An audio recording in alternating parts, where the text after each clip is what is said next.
back to Cybertopia. This episode we rejoin a group that we've not seen in some time, who have been having a breather over at the ARC lead bank.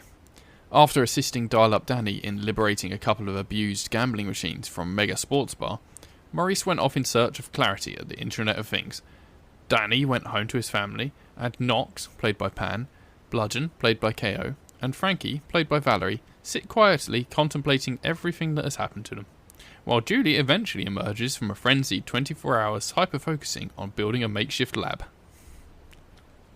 In a frenzy, a man with wild hair and a tattered, scuffed leather jacket and kind of Doc Ock tentacles coming out of their back is frantically working with some sheet metal and rebar and power cables trying to do something to one of the workbenches. And let's find out what that looks like in the end. We roll. So let's see. Mad science, repair, invention, kludging, tentacles. Oh, let's make a roll and hope.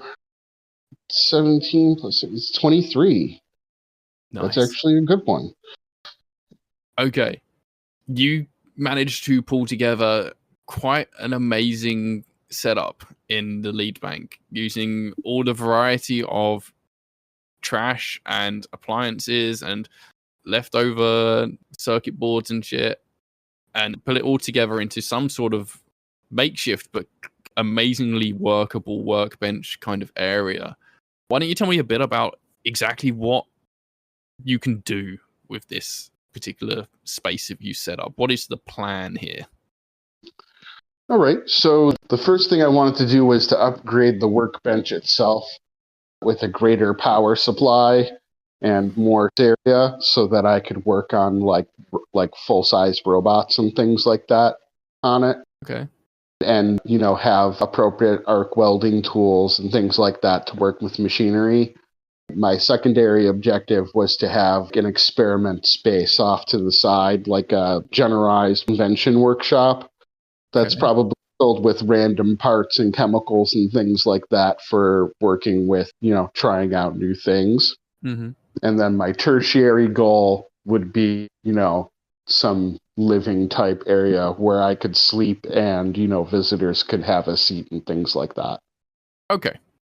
So what I'm going to say is, because you've rolled so damn high there, anytime anyone is in the lead bank, even if you're not there, they will be able to get a +3 bonus to rolls to do anything sciencey or engineering-y or anything like that. So this is now fully set up tech base, I suppose. So in the last session, someone had made a pillow fort, basically, in another area. So There is some communal space. I'll say that you've set up like a hammock and some seating area or something, but I don't think living in the lead bank is going to be a long-term solution. No. And certainly Archie, who runs the lead bank, isn't comfortable with having humans on site 24/7. So as much as you are very welcome here, they will really appreciate having this amazingly set up extra station now, and the help that the others gave on retrieving the gambling machines before. You guys have done a lot of good in this place, but it's not accommodation, really. So one further thing that I think we'll do from this is, were you eating and sleeping while you were getting this all set up, or were you just in a frenzy for like 24 hours straight? I was probably napping at points, but I was probably not really super taking care of myself. Was the break room microwave on your to-do list at any point? They have just had a very nice falafels, I think. You gotta heat up the leftovers. No, but if somebody wants to throw in a microwave, there's plenty of power supply to handle it. And when Maurice comes back, they've got a microwave gun, so you're sorted on that front anyway. Hey, there we go. To heat up your coffee from across the room. Juli, let's have a roll from you to determine if you are exhausted or not from all of this. And all right. The bar for this is you have to get 20 to suffer no exhaustion, and everything below 20 will be a point off of your health. Oof. All right. Wish me luck. Does my athletics count for this? Yeah, I think so. That would sustain you for a good period at least. All right, let's hope. Come on. All right, so that's a 13 plus 2 is 15. Okay, so you lose 5 health from all of this. You Oh. gain a +3 lab, basically, but you lose 5 health. Ouch. I'm not going to add an extra condition on that or anything. Like, you're not going to have a permanent, like, exhaustion score or anything like that. I just haven't been taking care of myself and been burning myself out. So, yeah. All right. Juli finally emerges from their den of frenzy and sees the others of you around a campfire. Maurice has gone off for a wander, trying to find clarity back at the Internet of Things, because Maurice is concerned primarily at the moment, I think, is hyper focused on the idea that they really screwed over a bunch of hackers back in Pylon 1 District in Season 1, which they really did, and that was brutal. But they've gone off to explore the possibilities there. The rest of you are sitting around this campfire, dialed up Danny's gone off back to his family, see Juli emerge, and they look pretty frazzled. It's getting into nighttime now, the sun's gone down, it's getting darker, and you're warming yourselves up at a fire. Bludgeon, Frankie, Nox, what are you guys doing? Cracking my knuckles every once in a while, staring at the fire. Been a long couple of days. Yeah. It has been. Yeah. Nox is doing some prep work and repairs and stuff on Bucky and all their tech. He's doing general upkeep on tech. Yeah. How about Frankie? Frankie revealed last session during that conversation at the fire that they were one of the people responsible for, or they were involved, they were the team responsible for the destruction of the building that fell down on everyone. So how's Frankie doing now? I mean, staring into the fire, I think, with probably quite a lot of stuff to deal with mentally and philosophically and all that, and just processing all the experiences and conversations, possibly remembering the conversation with Jake, the android, connecting over remaking yourself in your new image. That's probably sort of sinking in, maybe creating some new sort of philosophical ideas and very practical goals of possibly becoming a bit more cyborgish, I think. At this point. Is all of this kind of going on in your head, or are you verbalizing this stuff? I think it's just all internal at the moment. Okay. And possibly also kind of reverting back to the breacher core and thinking, what tools do I want? Yeah.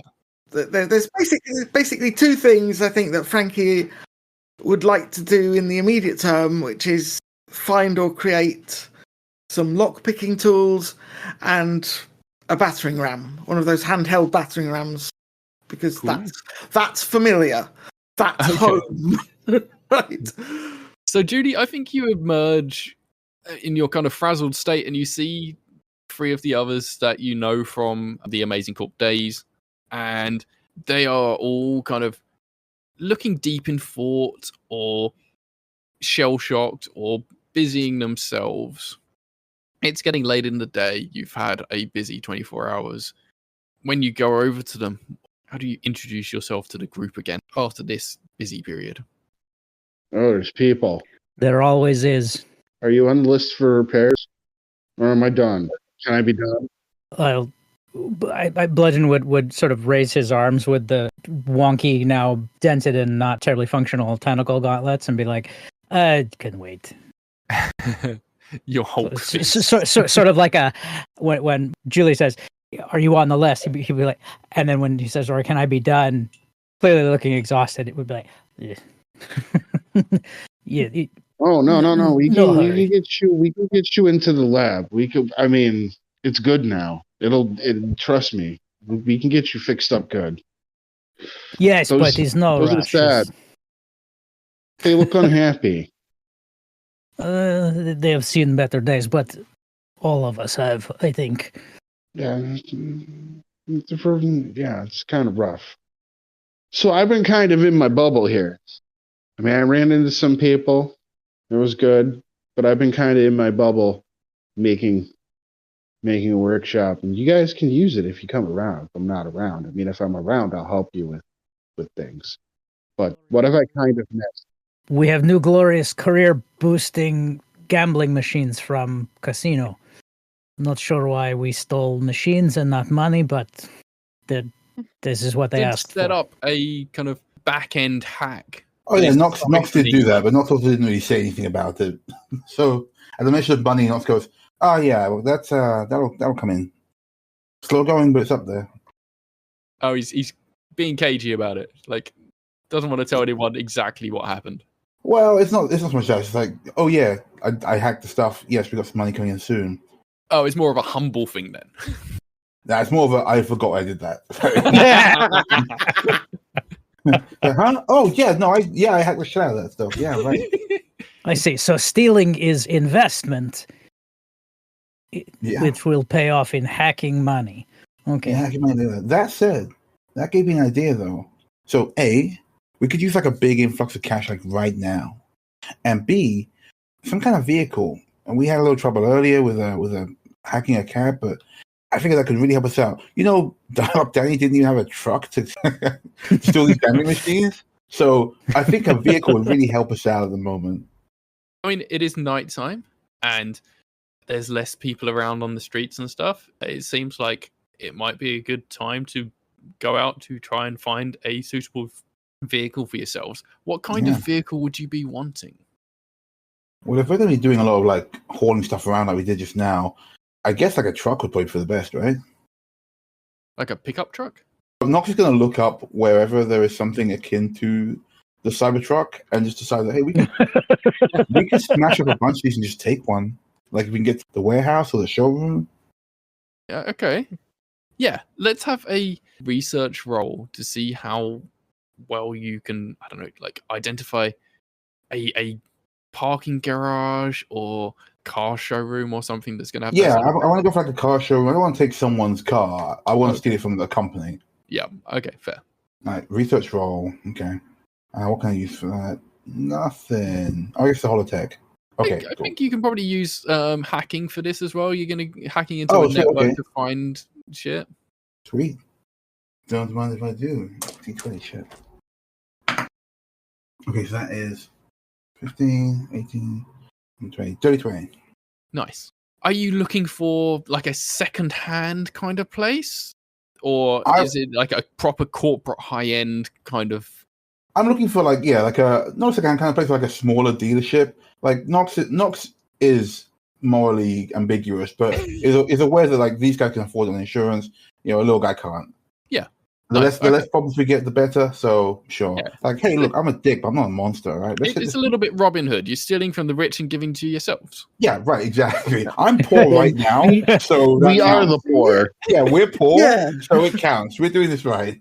Fair. Okay. Yeah. All right. You find yourself a corporate showroom that belongs to a company called Stellar, and they make all sorts of high-end automotives exclusively in the hover kind of arena. None of these are wheeled or internal combustion engines. They're all electric, probably solar powered. Actually, they're solar powered because that's what the Stellar company is all about. Oh, sick. So I turned to the others as I'm like lamenting not having any kind of ride, and a couple of tendrils of my wig come up, and they like show a little. It's not an amazing quality, but it's enough to like give a good idea. A holographic image of the showroom there. So I'm pointing out to them like, okay, so like these guys, Stellar, they got like a bunch of pretty nice stuff. Probably won't miss anything too much. And if they're too busy claiming the insurance from all the destruction, that might happen, then, we'll probably get away scot-free. Cool. Do you want to go right now and do this? Oh, no, it's late, right? He says. Yeah, but like we could... at nighttime, people aren't going to be in the showroom. Yeah, I mean, I guess. Okay, so we have a couple of choices. One, we can try and wait until daytime and do like an easy ride with more time to plan. Or two, we go right now, or now-ish. I'm kind of hungry, and just do a little smash and grab. Oh wait, food. I am supposed to eat food, aren't I? That's probably why my stomach hurts. Yeah, okay. I like this idea of doing food, then boosting one of those. Maybe two of those. Because one I would like to keep to experiment on, because the hover technology could be very useful. The problem is if we do just one during a big breakup, not a big deal. Two might get us like heat. That's okay. If you get one, you may be able to experiment on the technology and reverse engineer it or something, right? I was going to say, that said, we could just steal an engine out of a different car. We take a car and an engine. That works for me. All right, cool. Okay, so I'm thinking this hot rod little number here. In terms of food, you may be able to find food on your way to the garage as well. Like, that's a possibility. Oh, you know what? Hold on. I'm looking it up. There's a drive-through. So if we want to get a car, you gotta get a drive-through, right, guys? I like it. Is traditional. You steal car, you drive through. You go to a drive-through, yeah. Yes, you pay for food because you have car now. You can That's right. afford. That's right. The money we save on the car by stealing it, we put into the community by eating it. Yes, and that money, instead of going into pocket of giant corporation, goes back into bucket of restaurant owner, and tip goes to. I don't know if we're still tipping it in year 3000. I don't tip for shit. Nox does not. I was like, what? No. Hey, those people work hard. If their wage not cover their living expenses, then it is solidarity for us to help them. Oh, sure. They can come to me and I will totally hack their accounts, but otherwise. Like, I'm sure the mega corporations are looking after all the small guys for sure. Yeah, for sure. Listen, they can always come volunteer to be one of my test subjects, and I could potentially give them more employable skills. Right. I mean, yeah, that's totally doable. So it sounds like you're all lining up to do this tonight then. I mean, I'm feeling A, hungry, and B, like smash and grabby. I get destructive when I'm hungry. He's got the hunger for the food and I'm hungry for carjacking.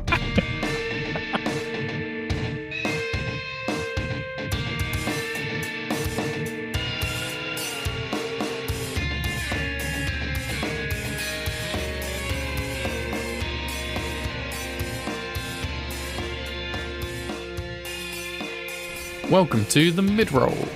I'd mentioned a few times over recent episodes about the new edition of my game, Overgrown, but it behooves me to remind listeners that the system we're playing in this show, Cybertopia, is also written by me, and you can buy it on my itch. The core rulebook is pay what you want, and there is a campaign book you can get if you spend $20 or more. That contains all the missions done in Season 1 of the show, and a bunch of world lore and stuff you can use to create your own Cybertopia campaign. I have vague plans to do a second edition of that book sometime next year, so keep an eye out for more news on that over the coming months. There's no NPCs in this episode, so no guest voiceovers, but as always, here's our wonderful cast. Hi, I'm Rev, and I play Juli, the mad scientist in Cybertopia. I make games for ThoughtPunks. You can find us at thoughtpunks.com and on Blue Sky as also thoughtpunks.com. Hope to see you around. Hello, and thanks for listening. I'm K.O. Myers. I'm a freelance podcast editor as Particulate Media. My website is particulatemedia.com. Hi, I'm Valery North. You can find me as Valery North on Blue Sky, itch.io, and so on. I play Frank Easy, and my latest big project is a very not safe for work cyberpunks taking on the system game called Glam Slut Butch, which is one of the stats you can roll on. And yeah, you can find that on itch.io as well. Hi, I'm Pan, he, they, she, playing Nox, he, him. You can find me online in most places under Stellar Encore, that's STELAARENCORE. Oh, nearly lost it there. You can find me on Tumblr, Discord, Twitter, Blue Sky, all the usual places. I play Nox, the hacker of the ensemble. I'm looking forward to seeing where this goes. I love me an actual play using a lesser-known system, and Kit and Marlowe is just one such show. And they're using the Between system, which I've never heard in an actual play before, actually. They're also set in the lesser explored setting of Victorian London, and telling a spooky gothic horror tale called Shadows in the Smoke. They're a group of LA-based entertainment professionals, so the quality is really top-notch in both the storytelling and character improv, and personally, I really just love a good bit of darkness in my podcast diet.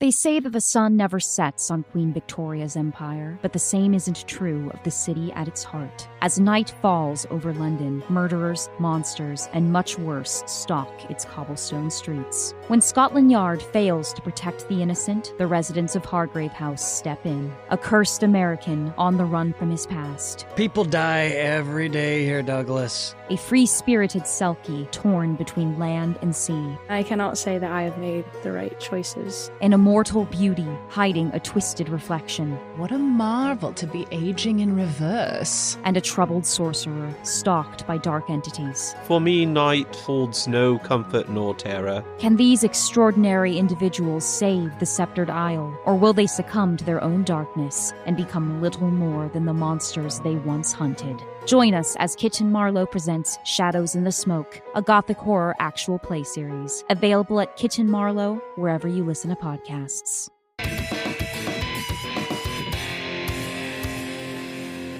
Okay, so that said, Bludgeon has mentioned about the messed up gauntlets.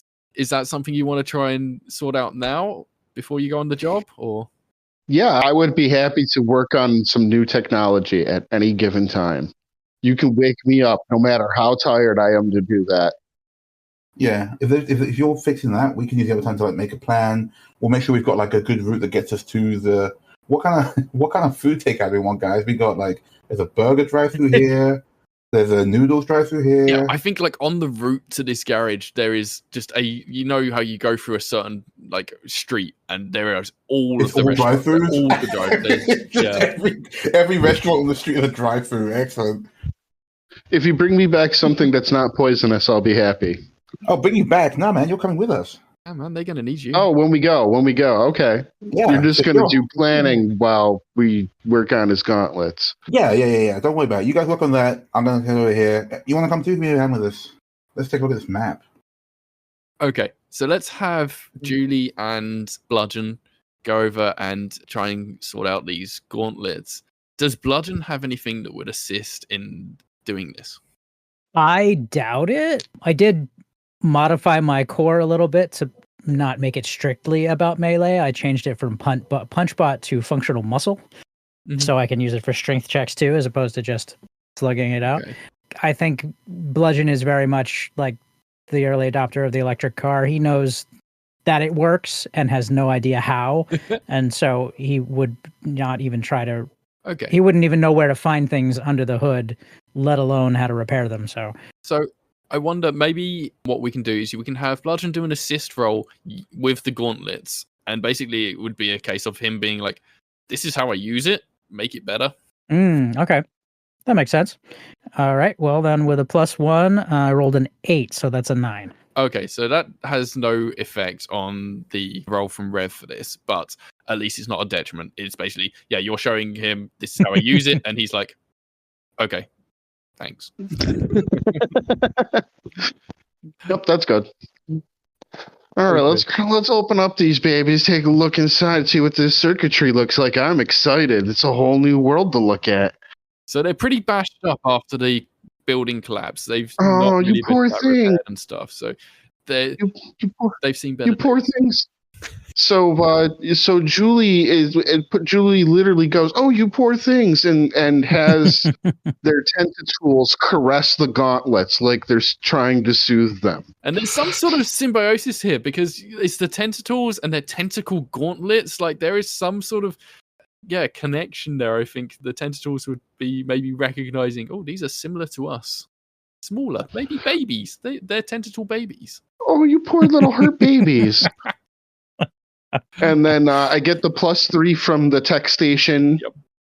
I am, of course, using a pile of random parts to kludge things together. So I've got the kludging and the repair and the mad science. And so I've got a good plus. I just have to hope I don't roll terrible, and I hope I didn't jinx myself. So that's 13 plus. So that's a 21 total. Nice. Okay. I love that extra +3 from the tech station. That's a beautiful thing. Me too. Yeah. So we had a similar situation when Nox and Maurice and Clarity went to see Tampa at the junkyard. Tampa helped them do up their stuff, and Nox now has a +3 finger gun.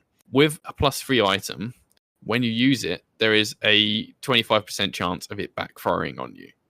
So if you roll 5 or under on the dice when you're using this, it will backfire on you in some way. It'll probably still do the thing you want, especially if you have like all of the modifiers and stuff, but it will hurt you or do something adverse at the time. It won't be like a trauma, but it will have an adverse effect of some kind. But you now have +3 tentacle gauntlets. Fantastic. I'm imagining, like, I don't know, maybe when you go to use them and if you roll a 5, then that will get stuck on something, or like when you've tried to change it into a specific shape to use, it's just not worked. But yeah, Juli does really quick work on this, and just, I don't know, like is untangling some of the stuff, rewiring some things, connections, I don't know, gets out a soldering iron at one point and you're like, I don't think this has wires, but sure. Yeah, putting in like a random circuit board, you're like, does that even go in there? Apparently, yes, it does.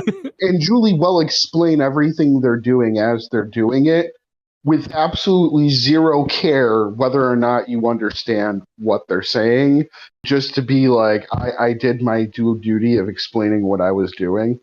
Completely imagine Bludgeon standing there just blinking and nodding. Yes, that is good soldering. And at the end, like, has the tentacle gauntlets and does the thing with their fingers. They're like, ooh, yeah. Oh, these and the tentacles are. I was primarily using them as like they could wrap up into a big ball to punch things with, or they could expand to help me hold on to things, either for climbing or grouping or lifting or whatever. So yeah, I'm going to try to be a little more creative with the potential uses of that. But yeah, I picture them now. Now maybe they have like little colored LEDs between each of the little links of the metal tentacles, so they can sort of be mood squid as well as functional. What's really cool about this situation? Oh, nice. Yeah, now we're all like in squiddy territory. So like Nox's hollow wig is like a slowly moving octopus. So 3 of you now have tentacle-related things on you. Yeah. I was going to say that Juli has now unlocked a new personal goal of turning all our friends into tentacle friends. We can all be the tentacle. That'll be awesome. About this, isn't there? Not sure if sweet or weird. Team Tentacle. Yeah. Frankie, you're maybe looking around at the rest of the team at the moment and being like, maybe I could have a tentacle thing. What is Frankie thinking about all of this? Well, I think immediate term is this sounds like a job where you might need lockpicks. So let's try and fashion some tools for lockpicking. Okay. So Frankie lines up outside the workstation as the tentacle gauntleting is going on. After a very short period, Bludgeon comes out flexing their new finger things, and Juli calls in the next customer. Tentacles. Finger tentacles? Maybe? Would you like some tentacles? Maybe we can work something out. I've got lots of parts here. Yeah, turning little finger into lock-picking tentacles? Is that something we can do? Replace one finger with it, yeah. Oh, a small thing? I think we could probably work out a small thing. I like inventing things, too. You are all the best. You're giving me the best things to do. This makes me... I'm tired. I really should probably sleep at some point, but sleep will come later. This is so much better. At some point, something is going to go horrifically wrong with something that Juli does, but I'm loving this energy. Okay, so I think that Frankie, using their breaching background, could probably assist here in telling Juli what they need the lockpick to be able to do. Yeah. So let's have an assist roll, including breaching. Yeah, so that's a +3 for the core. Mm-hmm. I don't think anything else works. Impermanence of matter is like the reskinned explosive, so I don't think we can use that. Unless you want to use any other way. So, let's stick with the breaching. I mean, explosives are good, but It's probably not what we want for this particular role. I'm imagining if you're saying explosives are good around Juli, their eyes are lighting up. Maybe for another time. Well, it's a good job I got that +3 because it's 4 on the dice. Okay, right. So that makes 7 in total. Again, maybe it's because it's late at night and Yeah, you've all had quite a big couple of days. Juli is somehow keeping themselves going with, I don't know, caffeine or something, maybe fashioned themselves a coffee press in there. But yeah, nobody else is seemingly, I don't know, maybe they're not able to connect with Juli on his level. And so, like, Juli is just like, okay, I get what you mean. Just let me work. So yeah, I sort of get the feeling that what we want it to do is much less important to Juli than what it can be made to do. So just not paying any attention to that. It's just background noise. So in terms of how Juli is keeping themselves awake, a little insight in Juli. Going to find coffee in the robot place would have been too difficult and hard. So Juli just made themselves a callus. If you don't know what a callus is, it's like a little chain that has little spikes on it. And you wear it like around your ankle or wrist or other sensitive parts that like poke you. It's like a penance thing that a lot of like really serious Catholics and Christians do. But Juli's just has one tied around their ankle just to like give them a little poke every once in a while and keep themselves awake. Oh, geez. That would explain the 5 points of damage. My ankle's a little raw. But working on your lock picks, so let's see. I don't get an assist, but I do get a +8 total, so that could help. Okay, I roll an 8, but that's 16 total. Okay. I'm a little scared because my dice keep progressively rolling a little lower. It's like they're threatening me. These lockpicks, just want to clarify, as I understand it, it is like on the left little finger. It's like a sort of a metal cap that somehow hacks into the nervous system to be controlled, and then it's like tentacles. Oh, wow. Okay. So we were talking about making everybody tentacly, so now we've got lockpick tentacles on the little finger. Cool. And +2, excellent. Yep. Maybe I'll finally get the second learning on my lockpicking. Oh, yeah, that would be handy now that you've got lockpicks. Yeah. Yeah. So, yeah, you've got some fancy lockpicks that you can, like, control with your mind, and you'll be able to, like, feel where the tumblers are on a lock and that. And yeah, exactly. That's I'm sure the idea. there probably are still those kinds of physical, mechanical locks in the future. Like, doors have not been completely replaced around the world. Yeah, it's basically anything fiddly to unlock, or I guess pokey things.